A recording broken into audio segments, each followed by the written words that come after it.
The quiet leader. May was a quiet person. She did not like to speak in front of many people. In class, she rarely raised her hand. During group discussions, she listened more than she talked. Some people thought May was shy. Others thought she had nothing to say. But that was not true. May had many thoughts. She just preferred to listen and observe. One day, May's teacher made an announcement. The school wanted to organize a big cleanup day. Students would clean the classrooms, the playground, and the garden. The teacher needed volunteers to help plan the event. "We need someone to lead this project," the teacher said. "Who wants to help?" Several students raised their hands immediately. They were the loud, confident students who always volunteered for everything. May did not raise her hand. She never did. The teacher chose 3 students to be the leaders. Their names were Jake, Emma, and Lisa. They were popular and outgoing. Everyone liked them. The teacher also asked for more helpers. This time, May slowly raised her hand. She wanted to help, but she did not want to be a leader. "Good," the teacher said. "May, you can join the team too." The planning group met after school. Jake, Emma, and Lisa talked a lot. They had many ideas. They wanted to make posters. They wanted to play music. They wanted to have a party after the cleanup. They talked and talked. May sat quietly and listened. "What do you think, May?" the teacher asked. May felt nervous. Everyone looked at her. "I think we should start with a plan," she said softly. "We need to decide which areas to clean first. We also need to get cleaning supplies." The others nodded, but they quickly went back to talking about the party. May did not say anything more. She felt her ideas were not important. The days passed. The cleanup day was getting close, but the planning group had a problem. Jake, Emma, and Lisa argued a lot. Jake wanted to clean the playground first. Emma wanted to clean the classrooms. Lisa wanted to clean the garden. They could not agree. Each meeting became more difficult. The 3 leaders talked over each other. They did not listen. They only wanted their own ideas to win. May watched quietly. She saw the problem clearly. They were not working as a team. They were competing. Finally, Jake got frustrated. "This is taking too long," he said. "I have basketball practice. I cannot come to these meetings anymore." Emma was upset too. "Well, I have dance class," she said. "I am also too busy." Lisa shook her head. "Fine, I will do it alone then." But Lisa did not do it alone. She stopped coming to meetings too. The cleanup day was only 1 week away. Nothing was ready. No plan, no supplies, no organization. The teacher looked worried. "What happened to our leaders?" the teacher asked. "They are all too busy," another student said. The teacher sighed. She looked at May. "May, can you help? You are the only one still here." May felt scared. She was not a leader. She was quiet. How could she lead this project? But she looked at the teacher's worried face. She thought about the cleanup day. It was important for the school. Someone had to do something. "I will try," May said quietly. That evening, May sat at her kitchen table. She made a list. First, she wrote down all the areas that needed cleaning. The classrooms, the playground, the garden, the hallways. Then she wrote down what supplies were needed. Brooms, trash bags, gloves, buckets. She made a simple schedule. She divided students into small groups. Each group would clean one area. The next day, May came to school early. She did not make a big announcement. She did not give a speech. Instead, she just started working. She went to the storage room and took out brooms and buckets. She carried them to the hallway. Then she started sweeping. A student named Rosa walked by. She saw May working alone. "What are you doing?" Rosa asked. "Getting ready for cleanup day," May said simply. "We need to prepare the supplies." Rosa looked at the brooms and buckets. "Can I help?" May smiled. "Yes, please. Can you help me carry these to each classroom?" Rosa picked up some supplies. They worked together quietly. They did not need many words. They just worked. Another student, David, saw them. He stopped. "Are you preparing for cleanup day?" he asked. "Yes," May said. "We are organizing the supplies. Do you want to help?" David nodded. "What should I do?" May showed him her list. "Can you count how many trash bags we have? We need to know if we need more." David took the list. He started counting. Soon another student joined, then another. By lunchtime, 5 students were working with May. They did not make noise. They did not argue. They just followed May's quiet example. The teacher walked by and saw them. She stopped in surprise. "May, you organized all of this." May felt embarrassed. "I just made a plan and started working." Others saw and joined. The teacher smiled warmly. "That is real leadership," she said. Over the next few days, more students joined May's group. May did not ask them to join. She did not make speeches or give orders. She just worked steadily and calmly. She made lists. She organized supplies. She labeled boxes.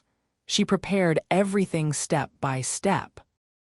When students asked what to do, May gave them simple, clear tasks. She never raised her voice. She never argued. She just showed them what needed to be done. And because she was so calm and organized, people wanted to help. Jake, Emma, and Lisa heard about what May was doing. They felt a little embarrassed. They had been the chosen leaders, but they had given up. Now May, the quiet girl, was making it all happen. On the day before the cleanup, Jake came to May.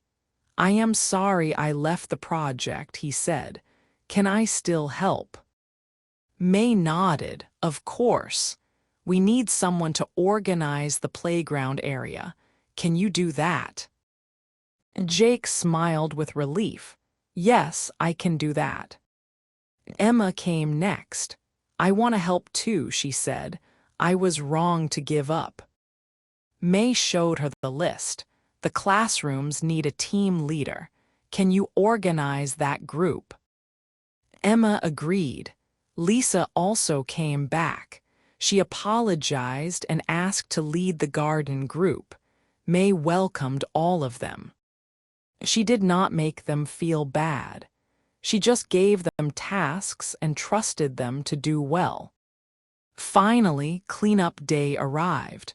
The whole school participated. May had prepared everything.